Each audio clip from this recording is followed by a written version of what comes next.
Haleluya, puji Tuhan, salam sejahtera Bapak, Ibu, Saudara-saudari keluarga GBD LCD Magelang. Tuhan Yesus memberkati.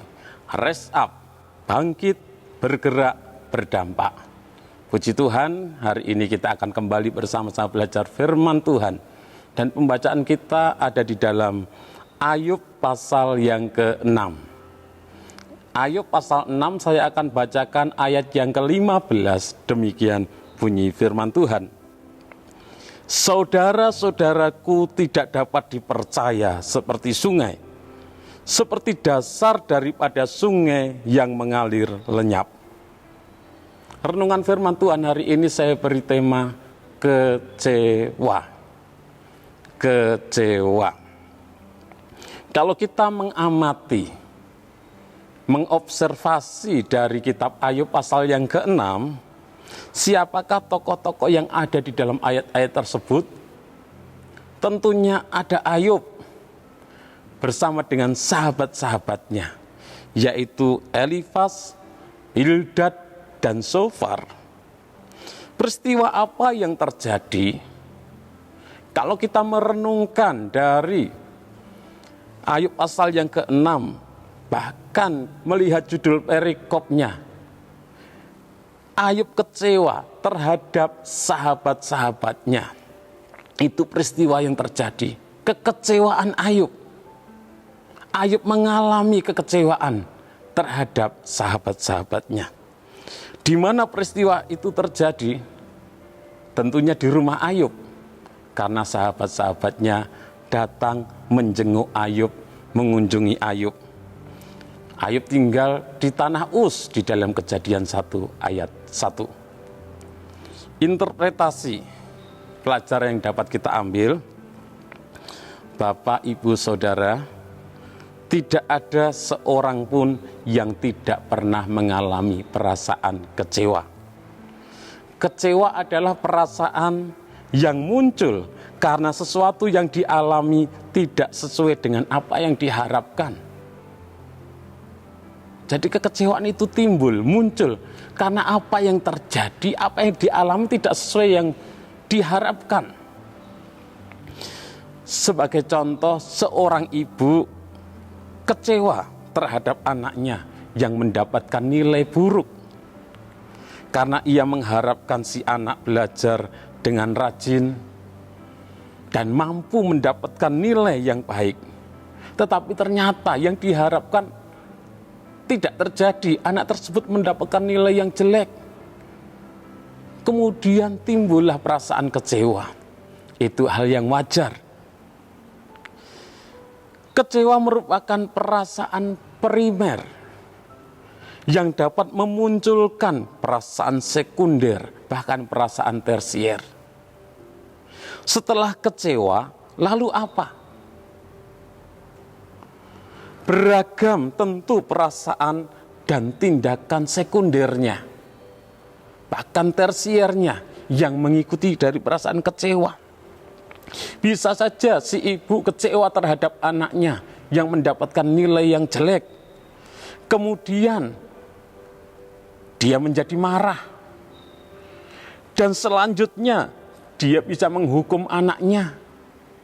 Itu perasaan yang timbul yang berkaitan dengan kekecewaan. Ayub dikecewakan oleh sahabat-sahabatnya. Ayub mengharapkan sahabat-sahabatnya datang bukan untuk menghakiminya. Ayub mengharapkan sahabat-sahabatnya datang bukan untuk memojokkan dia. Ayub mengharapkan sahabat-sahabatnya datang bukan untuk menghina dia, tetapi untuk menguatkan, memberikan semangat, memberikan dorongan untuk menghibur dia. Tetapi perkataan dari sahabat-sahabatnya bukan menguatkan atau menghiburkan Ayub. Justru Ayub mendapatkan penghakiman dari sahabat-sahabatnya. Sahabat-sahabatnya menuduh bahwa apa yang diderita Ayub, yang dialami Ayub, itu merupakan karma dari apa yang sudah dilakukan Ayub, buah dari apa yang sudah dikerjakan oleh Ayub. Dalam Ayub 4 ayat 7 sampai 8 dituliskan, Ayub 4 ayat 7 sampai 8, camkanlah ini, siapa binasa dengan tidak bersalah, dan di manakah orang yang jujur dipunahkan? Yang telah kulihat ialah bahwa orang yang membajak kejahatan dan menabur kesusahan, ia menuainya juga.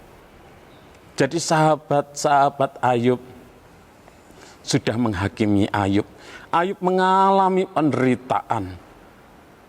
Itu semua karena buah dari perbuatan Ayub sendiri.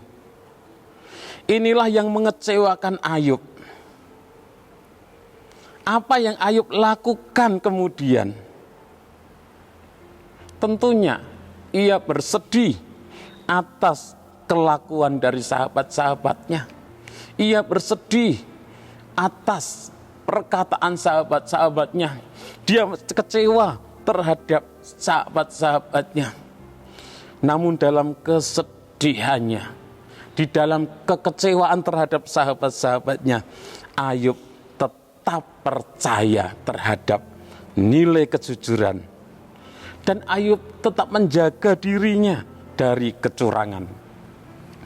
Ia tetap mengarahkan hatinya kepada Tuhan dan berusaha tidak membenci sahabat-sahabatnya. Meskipun sahabat-sahabatnya tidak bisa dipercaya lagi. Meskipun sahabat-sahabatnya sudah membuat dia kecewa.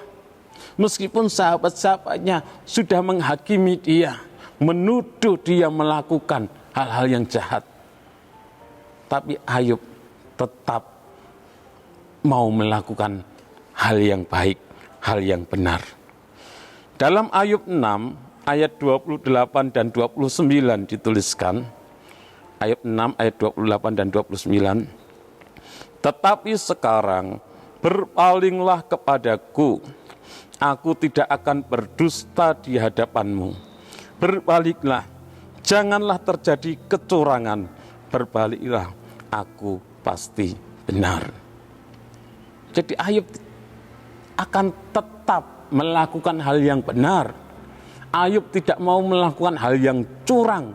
Meskipun sahabat-sahabatnya mengecewakan dia, dia akan tetap bertindak yang benar. Artinya bahwa dia juga tidak akan membenci sahabat-sahabatnya, tidak akan melakukan hal yang jahat kepada sahabat-sahabatnya.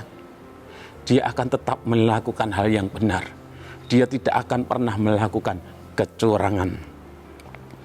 Aplikasi di dalam kehidupan kita, Bapak Ibu Saudara yang dikasihi oleh Tuhan, setiap manusia, setiap orang punya pola.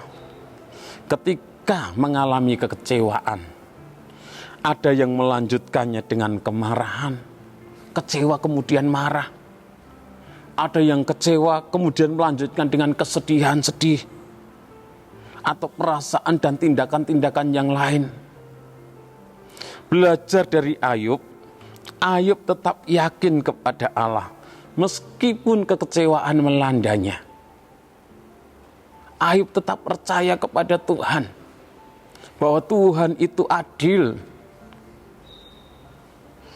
Berbaliklah, aku pasti benar, dalam ayat 29 menunjukkan bahwa Ayub tetap bertekad untuk melakukan yang benar. Meskipun sahabat-sahabatnya mengecewakannya, Ayub tetap akan melakukan yang benar. Meskipun sahabat-sahabatnya menghakiminya, menuduhnya melakukan hal yang jahat, tapi Ayub tetap tidak mau melakukan kecurangan dan akan tetap bertindak benar. Bagaimana dengan kita, Bapak, Ibu, Saudara? Apakah kita orang yang mudah terbawa kemarahan dan kesedihan yang berlarut saat kekecewaan kita alami dalam hidup kita? Belajarlah dari Ayub bahwa Ayub tetap yakin kepada kasih Allah yang akan menolong umatnya yang hidup dalam kebenaran. Kita pasti pernah mengalami kekecewaan, dan mungkin di kemudian hari kita juga akan mengalami kekecewaan lagi. Tapi mari belajar dari Ayub.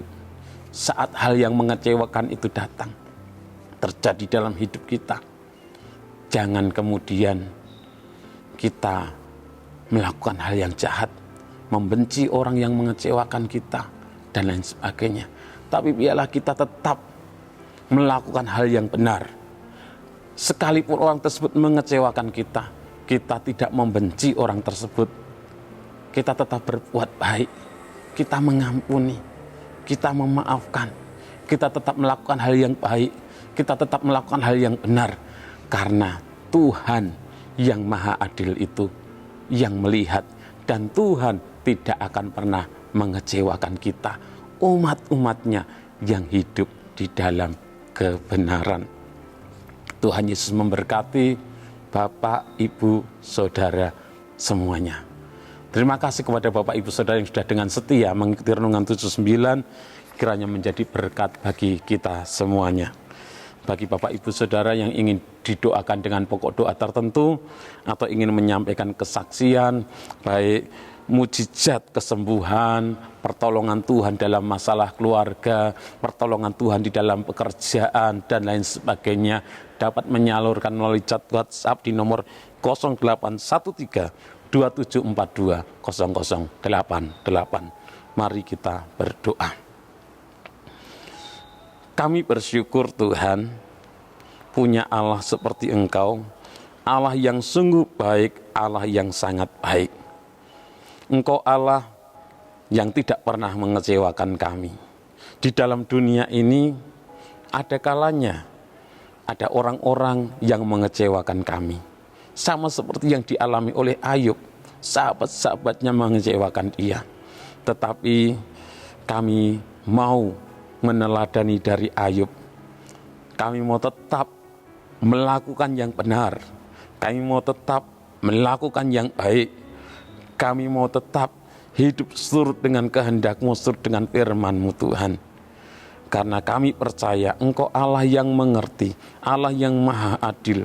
Engkau Allah tidak pernah mengecewakan kami, umat-umat-Mu yang hidup di dalam kebenaran. Memberkati seluruh umat-umat-Mu dimanapun mereka ada. Terima kasih ya Tuhan, kami keluarga GPD El Shaddai Magelang telah dibenarkan karena iman, sehingga kami hidup dalam damai sejahtera dengan-Mu ya Allah. Oleh karena Tuhan Yesus Kristus, oleh Engkau kami juga beroleh jalan masuk oleh iman kepada kasih karunia. Di dalam kasih karunia ini kami berdiri dan bermegah dalam pengharapan akan menerima kemuliaan Allah. Di dalam nama Tuhan Yesus Kristus kami berdoa dan bersyukur. Haleluya. Amin.